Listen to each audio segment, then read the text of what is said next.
So welcome friends, today I will discuss the Van 't Hoff factor and it determines the degree of dissociation or association. ठीक है, for example if you Cation, if you dissolve in water then it breaks down into potassium and cyanide. ठीक है, so potassium cyanide किस में आप dissolve करें? water act as a solvent here. ठीक है, Cation is the solute. okay, so यहाँ पे कह सकते हो it is example of dissociation.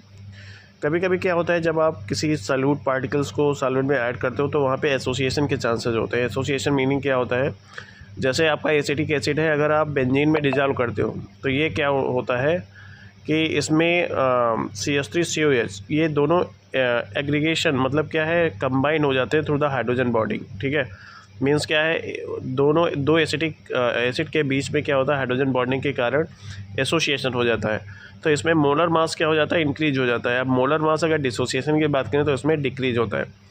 तो जब भी हम डिग्री ऑफ डिसोसिएशन देखते हैं तो इसमें एक्सपेरिमेंटल वैल्यू क्या आती है, एक्सपेरिमेंटल वैल्यू आपकी डिफरेंट आती है एज़ कम्पेयर टू जो आपका कैलकुलेटेड वैल्यू होती है, नॉर्मल वैल्यू होती है. ठीक है, मोलर मास चेंजेस आते हैं. ठीक है, नॉर्मल मोलर मास एक होता है, एक आपका एबनॉर्मल मोलर मास जो एक्सपेरिमेंटली आता है. ठीक है, इसलिए van 't Hoff factor equal to यहाँ पे नॉर्मल मोलर मास और एबनॉर्मल मोलर मास, ये आपका फार्मूला बन जाता है. ठीक है, इसका दूसरा फार्मूला ऑब्जर्व कोलिगेटिव प्रॉपर्टीज अपन कैलकुलेटेड कोलिगेटिव प्रॉपर्टी, इस तरह से भी आप लिख सकते हो. ठीक है, और इसका तीसरा फार्मूला है total number of moles of particles after dissociation association and number of moles of particle before association and dissociation. ठीक है, तो सारे फार्मूले आपके एनसीईआरटीज़ में मेंशन है. एसोसिएशन में आई का जो वैल्यू होता है वान 't Hoff फैक्टर का लेस देन 1 होता है, डिसोसिएशन में ग्रेटर देन 1 होता है. ठीक है, तो अगर नॉन वोलेटाइल सॉल्यूट आप ले रहे हो तो दे आर नाइदर एसोसिएटेड और dissociated.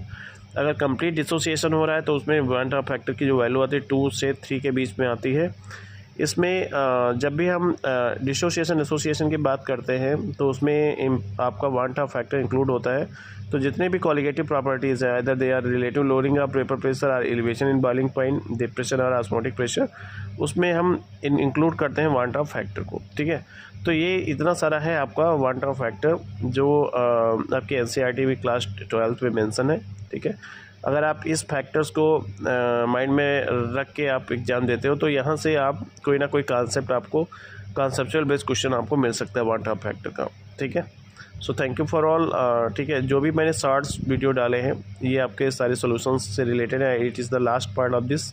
Okay, so thank you for watching this video and I will meet in the next taking chapter electrochemistry. Okay, so thank you for all. Okay, and welcome again.